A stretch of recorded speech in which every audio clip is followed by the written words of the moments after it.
ده ورك فرخه، ورك واحد بس. خليته بالمنظر ده، وقطعته صغير كده،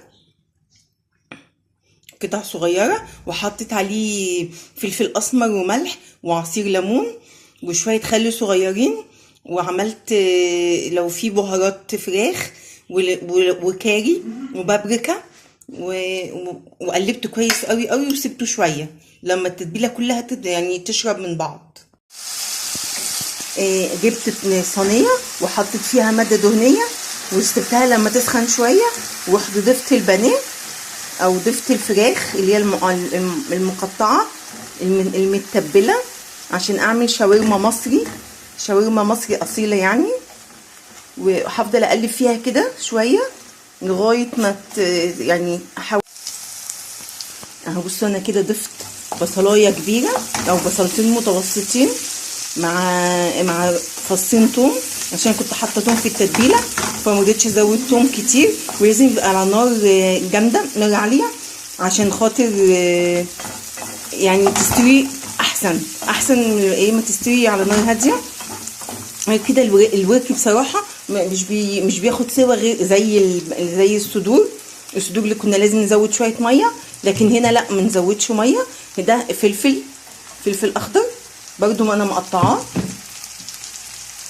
وهضيفه مع قلب كده كله يشرب من بعضه.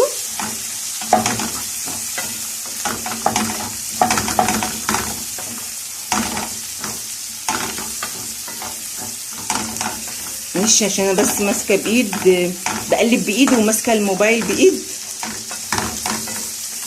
ممكن الصوره تتهز مني او كده.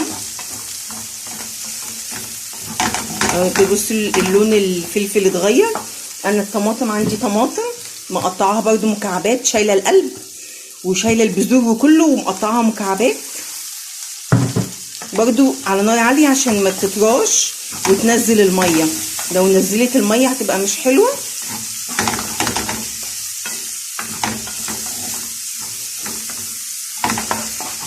يعني احنا عايزين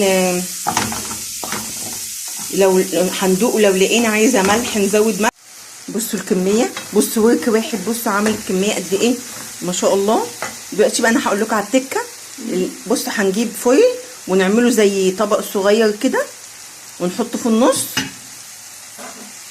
انا هنا عامله فحمه،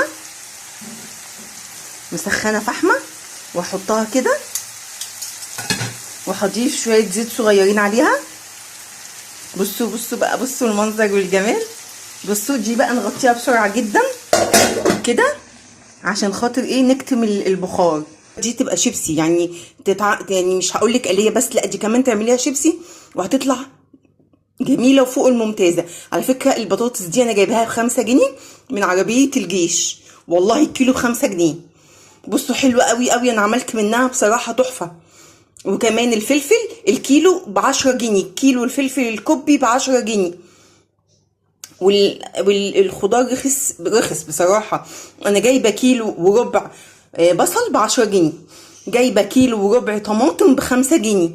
يعني بصراحه والله ما شاء الله ما شاء الله ما شاء الله، الحاجه عماله ترخص وعماله اسعارها بتنزل. وحاجه الجيش، عربيه الجيش والله في منتهى الجمال. ويعني هتشتري منها خضار ويعني جوده واسعار بسيطه جدا، يعني اسعار رخيصه، والجوده كواليتي بتاعتها عاليه جدا جدا جدا.